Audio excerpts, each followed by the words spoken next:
Welcome to PDTV. ప్రస్తుతం ఏపీలో ఎన్నికల హడావిడి మొదలైపోయింది. వైఎస్ఆర్ కాంగ్రెస్ పార్టీ అయితే అభ్యర్థులను కూడా ప్రకటిస్తూ ఉంది, కొత్త వాళ్ళకి అవకాశం కూడా ఇస్తుంది.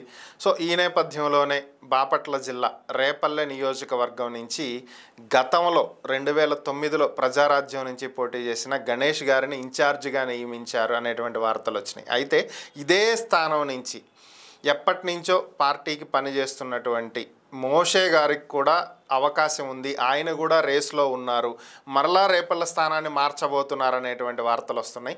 ప్రస్తుతం మోషే గారు మనతో ఉన్నారు, ఆయన అడిగి తెలుసుకుందాం అసలు ఏంటి పరిస్థితి అనేది. నమస్తే మోషే గారు. సార్ నమస్తే సార్. సార్, టికెట్ రేస్లో మీరు కూడా ఉన్నారు, రేపల్లె నియోజకవర్గం నుంచి మీరు కూడా పోటీలో ఉన్నారు. సో మీకో గణేష్ గారికో ఇంకెవరికి ఫైనల్గా ఒకరికి టికెట్ కన్ఫామ్ అవుతుంది అనేది వార్తలు.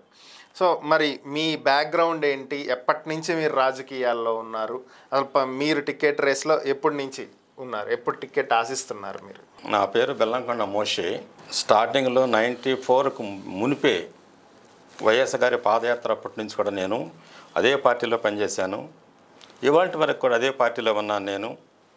ఎందుకంటే రేపల్లె టికెట్ రేస్ అనేది గణేష్ గారికి ఏమని, రమణారావు గారికి ఏమని, మల్లికార్జున గారికి ఏమని, నేను హార్ట్ఫుల్గా పనిచేసే మనిషిని నేను, లేదా నాకేమని. ఓకే. ఎందుకంటే అది ఒక పార్టీని నమ్ముకున్న తర్వాత ఆ పార్టీలో పనిచేయడం అనేది మా బాధ్యత. అలా ఉంటున్నాం మేము ఆ పార్టీలో. మేము పోతే గతం అంటారా, అనగానే భగవంతరావు గారు ఆర్థిక మంత్రిగా ఉన్నప్పుడే ఆయనకు గుడ్ ఫాలోవర్ మా ఫాదరు. ఓకే. బెల్లంకొండ నరసింహారావు గారు అని, ఆయనకు మంచి ఫాలోవర్. అక్కడి నుంచి నాకు ఆయన చిన్నప్పుడు అనగానే భగవంతరావు గారు మా ఇంటికి వస్తే ఆయన త్వర మీద నన్ను కూర్చోబెట్టుకుంటే ఈ అబ్బాయి ఎప్పటికైనా సరే రాజకీయ నాయకుడు అవుతాడు అని అప్పుడే బీజం వేసాడు నాకు. ఓకే. అనగానే భగవంతరావు గారు నాకు బీజం వేసాడు. నాకు వాస్తవం చెప్పాలంటే దిండి అనే మా ప్రాంతంలో మా ఇంటికి వచ్చి మా ఇంట్లోనే ఉండి నాకు అట్లా బీజం వేసాడు ఆయన. ఓకే. తరువాత అక్కడి నుంచి కానీ ఆయన చిన్నప్పుడే నేను అసలు నాకు ఓటు రాక మునిపే కాంగ్రెస్ జెండా పట్టుకొని ఊరంతా తిరిగేవాడిని, మా ఊరంతా నేను. ఓకే. అంత ప్రచారం చేశాను నేను ఊర్లో, మా దిండి అనే ప్రాంతంలో కానీ అడలది ప్రాంతంలో కానీ జెండా పట్టుకుని బాగా తిరిగినాడు నేను. దాని తర్వాత ఏం జరిగింది, వైఎస్ గారు సీఎం అయ్యారు. వైఎస్ గారు సీఎం అయిన తర్వాత ఫస్ట్ సంతోషపడిన వ్యక్తుల్లో మా చర్చిల్లో ప్రార్థన చేపించిన వాటిలో కూడా నేను ఒకడిని. అన్ని చర్చల్లో ప్రార్థన చేసాం, సీఎం గారు అవ్వాలి, వైఎస్ గారు సీఎం అవ్వాలని. అలా చేసిన వాళ్ళ నేను ఒకడిని. వాళ్ళ ఏంటంటే పాదయాత్ర అప్పుడు కానీ ఆయనకి ఏమీ జరగకూడదు, చక్కగా జరగాలని చెప్పేసి ఇంకో ఇన్సిడెన్స్ ఏమైనా జరిగిందంటే, రాజమండ్రిలో ఆయన సిక్ అయినప్పుడు కూడా పాదయాత్రలో రాజమండ్రిలో సిక్ అయ్యాడు ఆయన. మంచి ఎండాకాలంలో సిక్ అయినప్పుడు కూడా నిజంగా మేము చాలా బాధపడ్డాం. మేమేమి పైకేం చేయలేం కానీ ప్రార్థన చేసాం అంతే. మేము ఓకే. ప్రార్థన చేసాం ఆయన గురించి, ఆయన త్వరగా కోలుకోవాలి, త్వరగా బాగుపడాలి, మళ్ళీ ఎన్నికల్లో పాల్గొనాలి అని. అట్లా అదే రకంగా ఆయన మళ్ళీ సీఎం అయ్యాడు. ఆయన సీఎం అయిన తర్వాత కూడా మేము సంతోషపడ్డాం మేము. అలాంటి వ్యక్తి, ఒక గొప్ప వ్యక్తి సీఎం అయ్యాడని చెప్పేసి. అదే కోవలో ఉన్నాడు ఇప్పుడు మన ముఖ్యమంత్రి జగన్మోహన్ రెడ్డి గారు కూడా. ఓకే. అలాంటి స్థాయిలో ఉన్నాడు ఈయన కూడా ఇప్పుడు. ఈయన కోసం కూడా మేము ప్రతిరోజు నేను హెబ్రోన్ బిలీవర్ని ప్లస్ కన్వర్టెడ్ క్రిస్టియన్ని. మేము ప్రతిరోజు మా సంఘాల్లో కానీ కుటుంబంలో కానీ వ్యక్తిగతంగా కానీ ఆయన గురించి ఎక్కువగా మేము ప్రార్థన చేస్తామంటాం. మేము ఎక్కువగా చేస్తామంటాం ప్రార్థన. మేము ఆయనే కాదు, ప్రతి ఒక్క ఎమ్మెల్యేల గురించి, ఎంపీల గురించి, రాజ్యసభ సభ్యుల గురించి, ముఖ్యమంత్రుల గురించి, ప్రధానమంత్రుల గురించి మా కుటుంబాల్లో ప్రార్థన చేసుకుంటాం మేము. ఓకే. ఎక్కువగా చేస్తాం మేము. ఓకే. తర్వాత నేను 2005లో 2 స్టేట్లకి ఉన్నప్పుడు నేను మైనారిటీ డైరెక్టర్గా పనిచేశాను. నేను డైరెక్టర్గా ఉన్నప్పుడు మా 5 మండలాలకి, నగర మండలం కానీ, చెరుపల్లి మండలం కానీ, రేపల మండలం కానీ, నిజాంపట్నం మండలం కానీ, బట్టిపల్లి మండలం కానీ ప్రతి ఒక్కడికి సహాయం చేశాను. నేను ఆ డైరెక్టర్గా ఉన్నప్పుడు అడగని వాళ్ళు నన్ను అడిగి మరీ చెప్పించుకున్నారు నాతో. ఈ 13 జిల్లాలు ఇన్ఛార్జ్గా ఉన్నప్పుడు నేను ఈ 13 జిల్లాలకు ఇన్ఛార్జ్గా ఉండి బెస్ట్ డైరెక్టర్ అవార్డు కూడా పొందాను నేను. ఓకే. బెస్ట్ డైరెక్టర్ అవార్డు పొందా నేను. దాన్ని బేస్ చేసుకుని అప్పుడు నాకు ఆయన కూడా నన్ను చెరుకుపల్లిలో ఆయన బహిరంగ మీటింగ్ పెడితే, మోషే నువ్వు పైకి రా అన్నాడు నన్ను. వెళ్ళకుండా మోషే నువ్వు పైకి రానివ్వండి నన్ను. ఓ పక్కనేమో మల్లికార్జునరావు గారు, ఓ పక్కన బాలశౌరి గారు, ఓ పక్కన నేను, ఓ పక్కన సీఎం గారు. కాన్వాయ్ మీటింగ్ అది. అలాంటి దాంట్లో కూడా నేను ఆయన ఎక్కువగా పొగుడుకునేవాడిని. నేను ఆయన యొక్క తేజస్సును చూసుకుని కూడాను అసలు మురిసిపోయేవాడిని. నేను చూసుకున్న ఆయన్ని, ఆ పంచికట్టు, ఆహా మనిషి చూసి నేను ఆశ్చర్యపోయాను. అసలు నేను ఎట్లా ఉన్నాడు మనిషి అని చెప్పేసి. తర్వాత అక్కడి నుంచి ఢిల్లీలో కూడా మళ్ళీ task force, food corporation task force committee మెంబర్గా చేశాను. ఓకే. సెంట్రల్ గవర్నమెంట్లో. అది అయిపోయిన తర్వాత నన్ను వాయులేరావు గారు సెంట్రల్ మినిస్టర్గా ఉండి నేను వెళ్ళి రోసీ గారి దగ్గర చైర్మన్ పోస్ట్ తీసుకున్నాను నాన్నంటే, నేను అప్పుడేం చేశాను, అదే రోజుల్లో ఓదార్పు యాత్ర నడుస్తుంది మన జగన్మోహన్ రెడ్డి గారిది. ఓకే. రాజశేఖర్ రెడ్డి గారు చనిపోయిన తర్వాత ఓదార్పు యాత్ర నడుస్తుంది.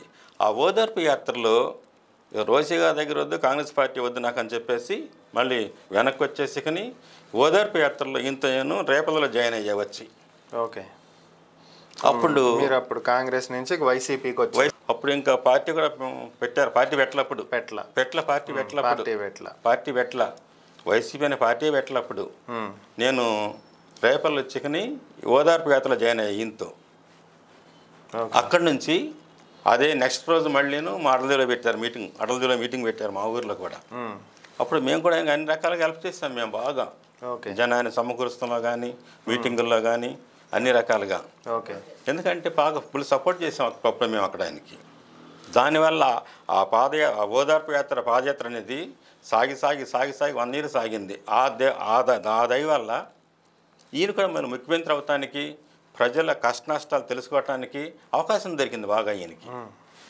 ప్రజల కష్ట నష్టాలు తెలుసుకోవటానికి అవకాశం దొరికింది దీనికి. దానివల్లే నా మైనారిటీస్, నా బీసీలు, నా ఎస్సీలు అనే వర్డ్ కూడా అప్పుడే వచ్చింది దీనికి మనసులో ఈయనకి. ఓకే. ఓదార్పు యాత్రలోనే వచ్చింది ఆయన మనసులో ఇవన్నీ కూడాను. కనుక అలాంటి వ్యక్తి, ఒక యూత్ వ్యక్తి అనేది మన రాష్ట్రానికి ముఖ్యమంత్రి అవుతాం అనేది చాలా గొప్ప కళ ఇది. మీకు అనగానే భగవంతరావు గారితో సన్నిహిత సంబంధాలు ఉన్నాయి.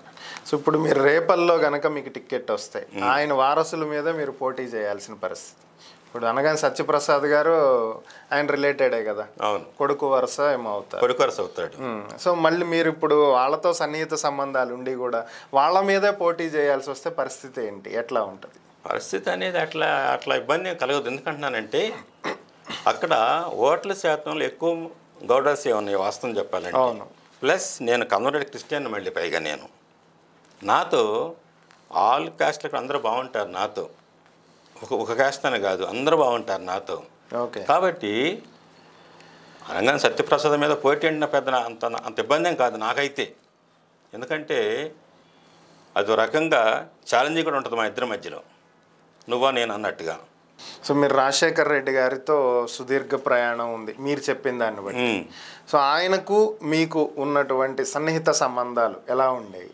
సన్నిహిత సంబంధాలు ఎట్లా ఉండేవి అంటే మా మధ్యలో ఆయన ముఖ్యమంత్రిగా ఉన్నప్పుడు మేము ఆయన కలుస్తానికి వెళితే నాతో ఆయన 5వ ఫ్లోర్లో నా మీద చెయ్యేస్తే ఆ చెయ్యి కింద వరకు అట్లాగే ఉండేది ఆ చెయ్యి.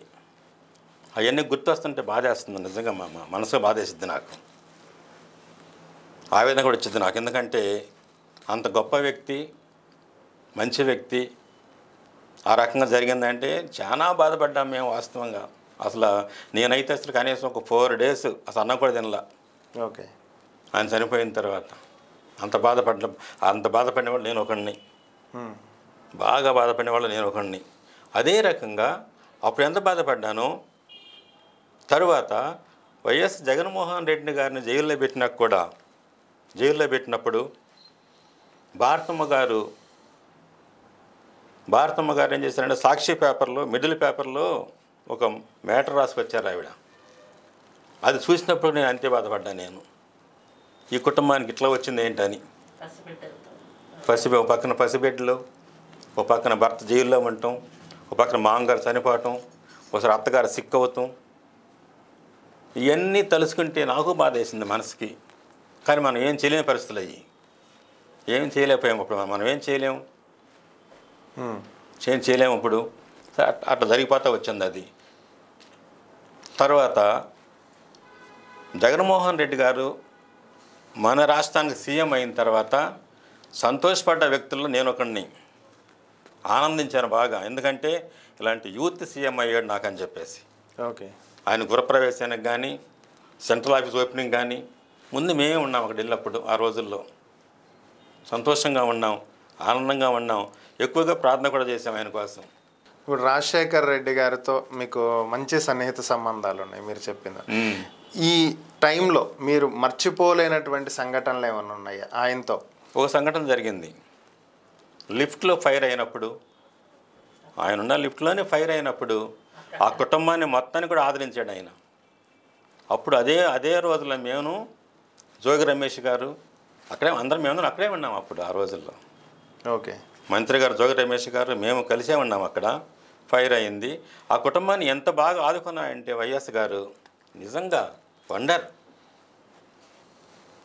అటు అద్భుతంగా ఆదుకున్నాడు ఆ కుటుంబాన్ని, వాళ్ళు చదివియటం, వాళ్ళ పిల్లల్ని చక్కగా చేశాడు ఆ రోజుల్లో ఆయన. అది ఒక జ్ఞాపకార్థం మా ఇవాళ వరకు కూడా మాకు. అంతేకాకుండా ఈ 108 అనేది ప్రవేశపెట్టింది ఆయనే కదా. అవును. అసలు అంతకుముందు లేదు 108 అనేది, అసలు ఎవరో తెలియదు కూడా ఎవరికి. ఇట్లా ఆరోగ్యశ్రీ అనేది కనిపెట్టింది ఆయన, ఆరోగ్యశ్రీ కోసం శ్రమ పడింది ఆయన. అలా మంచి వ్యక్తి వాళ్ళ ఆరోగ్యశ్రీ అనేది మళ్ళీ ఇవాళ కూడాను వాళ్ళ కొడుకే మళ్ళీ పట్టుకొచ్చాడు. ఇప్పుడు అంతా ఒకప్పుడు ఈ 108 బళ్ళకి అసలు ఆయిల్ లేదు, డీజిల్ లేదు వాటికి, అసలు వాటికి ఈయన వచ్చిన తర్వాత మళ్ళీ కొత్త బళ్ళు ఇవ్వటం, వాటి ఖరీదైనటువంటి ఆపరేషన్ చేపించటం అని ఈయన వల్ల సాధ్యమైంది అది. జగన్ గారు 2019 ఎన్నికలకు ముందు పాదయాత్ర చేశారు. ఆ టైంలో కూడా మీరు ఆయనతో ఉన్నారా? ఆయనతో ఉన్నాను, పాదయాత్రలో ఉన్నాను. రేపల్లో ఆయనతో కలిసి జాయిన్ అయ్యాను. ఫస్ట్ జాయిన్ అయింది నేనే అసలు. ఓకే. రేపల్ల ఓదార్పు యాత్రలో ఫస్ట్ జాయిన్ అయిందే నేను. అయితే ఇప్పుడు నెక్స్ట్ మీరు టికెట్ ఎక్స్పెక్ట్ చేస్తున్నారు, బాగానే ఉంది. అయితే మీకు రాజశేఖర్ రెడ్డి గారి మీద బాగా అభిమానం, సో ఆయన వల్లే ఆయన కుటుంబంతో నడుస్తున్నారు మీరు చెప్పిన దాన్ని బట్టి. సో మరి ఇప్పుడు ఆయన బిడ్డలే ఇద్దరు, జగన్మోహన్ రెడ్డి గారు కావచ్చు, షర్మిల గారు కావచ్చు. ఈమెమో కాంగ్రెస్లో ఉంది, ఆయనేమో వైసీపీలో ఉన్నారు, ఇద్దరు విరుద్ధంగా ఉన్నటువంటి పరిస్థితి. సో మరి మీరు ఆల్రెడీ మీరు కాంగ్రెస్ ఆర్జనే కాబట్టి మీరు కాంగ్రెస్ వైపు ఎందుకు మొగ్గు చూపట్లేదు, షర్మిల గారికి ఎందుకు సపోర్ట్ చేయట్లేదు? చెయ్యను. కారణం ఏంటంటే జగన్మోహన్ రెడ్డి గారికి సపోర్ట్ చేస్తాను నేను. కారణం ఏంటంటే ఇప్పుడు ఈయన పరిపాలన అనేది ఎంత అద్భుతం అంటే నిజంగా ఒకసారి చూస్తే కళ్ళు తిరిగిపోతాయి. ఒకప్పుడు గవర్నమెంట్ స్కూల్స్ ఏంటి, ఇవాళ గవర్నమెంట్ స్కూల్స్ ఏంటి ఇవాళ చెప్పండి మీరు అసలు.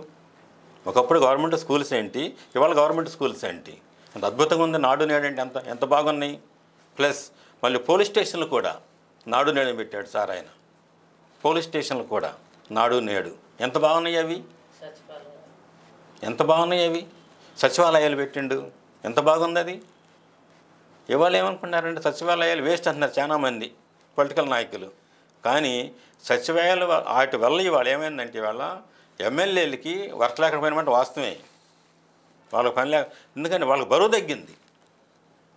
వర్క్ లేదని కాదు కానీ వాళ్ళకి బరువు తగ్గింది. వాళ్ళకి ఈ సచివాలయాల వల్ల, ఈ వాలంటీర్స్ వలన వాళ్ళకి బరువు తగ్గింది. వాళ్ళు హ్యాపీగా ఉంటారు, వాళ్ళు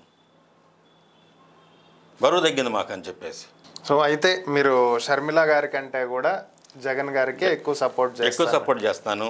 జగన్ గారితో నడుస్తాను. జగన్ గారితో నా జీవితయాత్ర అంతా కూడా. ఓకే. ఆయన ముఖ్యమంత్రి అవుతే మాకు కావాల్సింది. సో అయితే నెక్స్ట్ టికెట్ ఇస్తే 2024లో వచ్చే ఎన్నికలు దగ్గరలోనే ఉన్నాయి కాబట్టి మీరు పోటీ చేస్తారు కన్ఫామ్గా రేపల్లె నుంచే పోటీ చేస్తా. ఆయన టికెట్ ఇస్తే నువ్వు పోటీ చేయి మోషే అని నన్ను పిలిస్తే ఖచ్చితంగా పోటీ చేస్తా. పిలుస్తారు అని మీరు అనుకుంటున్నారా, ఆశిస్తున్నాను. పిలుస్తాం అనేది ఆ దైవదీనం. అది ఎవరికి ఎమ్మెల్యే వాళ్ళన్నా, ఎవరు ఎంపీ వాళ్ళన్నా, రాజ్యసభ వాళ్ళన్నా కానీ అది దైవదీనం. అది ముఖ్యమంత్రి అయినా కూడా అది గాడ్ గిఫ్ట్. అది మన చేతిలో లేదు అది. కాబట్టి అది దేవుని మహాకృప ఉంటే నేను ఎమ్మెల్యే అవ్వచ్చు, లేదా నెక్స్ట్ మినిస్టర్ అవ్వచ్చు, చెప్పలేము. జగన్ వైపు ఉండడానికి కారణం ఏంటంటే అక్కడ గణేష్ అనే వ్యక్తికి ఇచ్చినా కానీ, లేకపోతే మోపితి రణారావు గారికి ఇచ్చినా కానీ, మల్లికార్జున గారికి ఇచ్చినా కానీ నేను సపోర్ట్ చేస్తాను. నేను వాళ్ళతో కలిసి నడుస్తా, వాళ్ళతోనే ఉంటా, ఓకే, పార్టీ కోసమే పనిచేస్తా, ఓకే, వేరే వాళ్ళ కోసం పని చేయను నేను. ఓకే, తర్వాత మొన్న కూడా గత ఎలక్షన్లో కూడా నేను వేమూరులో పనిచేసాము, రేపల్లికి పనిచేసాము, తెనాలిలో పనిచేసాము, అట్లాగే మచిలీపట్నం పనిచేసాము. మెయిన్ ముఖ్యంగా బాలశౌరి గారి కోసం. ఓకే, బాలశౌరి గారికి ఉన్నటువంటి అక్కడ ఎంపీ గారు మా దగ్గర డైరెక్ట్ బంధువులే మాకు. అయినా కానీ ఈయన కోసమే పనిచేసాం మేము అక్కడ వెళ్ళి, ఎందుకంటే పార్టీ కోసం. ఓకే, పార్టీ మాకు పార్టీ ఇంపార్టెంట్. ఇక్కడ బంధువర్గం ఇంపార్టెంట్ కాదు, పార్టీ ఇంపార్టెంట్. ఓకే మోషయ్య గారు, ఇప్పటి వరకు మీరు మీ రాజకీయ ప్రస్థానం కావచ్చు, మీరు టికెట్ ఎక్స్పెక్ట్ చేస్తున్నది మాట్లాడు సార్. ఇంకొక సెషన్లో ఇంకోసారి మళ్ళీ మాట్లాడుకుందాం. మీకే ఎందుకు టికెట్ ఇవ్వాలి, ప్రస్తుత రాజకీయాల్లో పరిస్థితులు ఏంటి, మీరు జగన్ వైపు ఏ విధంగా నడవాలనుకుంటున్నారు, మరొకసారి మాట్లాడు. మీ టైం మాకు ఇచ్చి కేటాయించి మీ అభిప్రాయాలు పంచుకున్నందుకు ధన్యవాదాలు. Thank you sir. ముఖ్యంగా మీ పీడీ టీవీ వాళ్ళకి మీకు అందరికీ ధన్యవాదాలు. మరి